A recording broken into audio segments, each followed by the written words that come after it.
অভাব অনটনের সংসারে বেশি দূর পড়ালেখা করতে পারেননি। মাত্র পঞ্চম শ্রেণীতেই থেমে যায় পড়ালেখা। সংসারের হাল ধরতে অল্প বয়সেই ছুটতে হয় চাকরির পিছনে, তবে মেলেনি মনের মতো চাকরি। পরবর্তীতে ধানের ব্যবসা শুরু করেন, তাতেও খুব একটা লাভবান হতে পারেননি।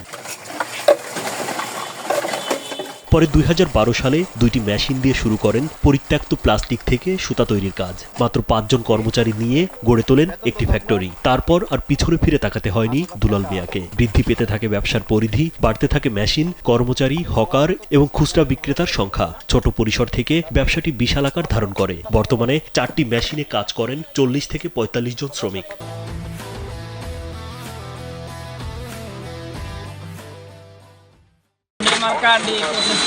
কিছু রশি বানাই, কিছু চিটাকান ফাটাই, কিছু ঢাকা চলে যায়, এগুলা বিভিন্ন জায়গায় বিক্রি হয়। কিন্তু আসলেই তো আমরা এগুলা করি যে বিভিন্ন জায়গায় মালামাল করে থাকলে দেশের অনেক ক্ষতি হইছে, অনেক সমস্যা হইছে। আমরা এলাকার, দেশের, শহরের পরিচ্ছন্ন কাজ কামের একটা উদ্যোগ নিয়ে করি। আমাদেরও কিছু হইলো এলাকা, শহর এগুলো পরিত্যক্ত হইল।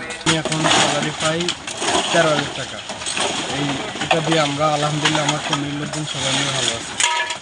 আটা হয়, প্লাস্টিকের যে দড়ি হয় এটা দূষিত হয়, আর বাকি মাছগুলো এখানে এটা দেওয়াতে আমাদের মতন শ্রমিক ৩০-৩৫ জন শ্রমিক কাজ করতেছে, কাজ করে ফ্যামিলি চালাইতেছে। মোটামুটি আলহামদুলিল্লাহ ফ্যামিলি ভালোই চলতেছে। তরুণ উদ্যোক্তা দুলাল মিয়া জানান, বিভিন্ন এনজিও থেকে প্রায় ১০ লাখ টাকা ঋণ নিয়ে যাত্রা শুরু করেন তিনি। পরিত্যক্ত প্লাস্টিকের পুরনো পণ্যকে টুকরো টুকরো করে কেটে আগুনে তরল করে তৈরি করেন সুতা। কুড়িয়ে পাওয়া অব্যবহৃত প্লাস্টিকের এ পণ্য পুনরায় বাজারজাত করেন তিনি, যা দেশের বিভিন্ন জেলায় পাঠানো হয়। ধীরে ধীরে এ পণ্যের চাহিদাও বেড়েছে অনেক। আমি প্রথম ধানের ব্যবসা করছি, যে ধানের প্রফিট ততটা হয় না। তারপরে আস্তে আস্তে এটার ভিতরে ঢুকলাম। এটা ছোটই ছিল, ছোট থেকে আস্তে আস্তে আস্তে আস্তে অনেক বড় হয়েছে।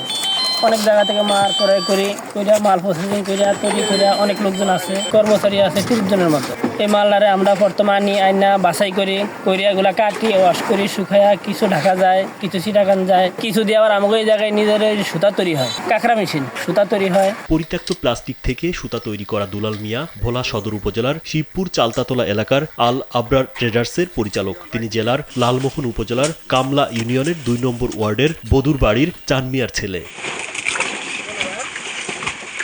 রাজীব বিশ্বাস, কালবেলা।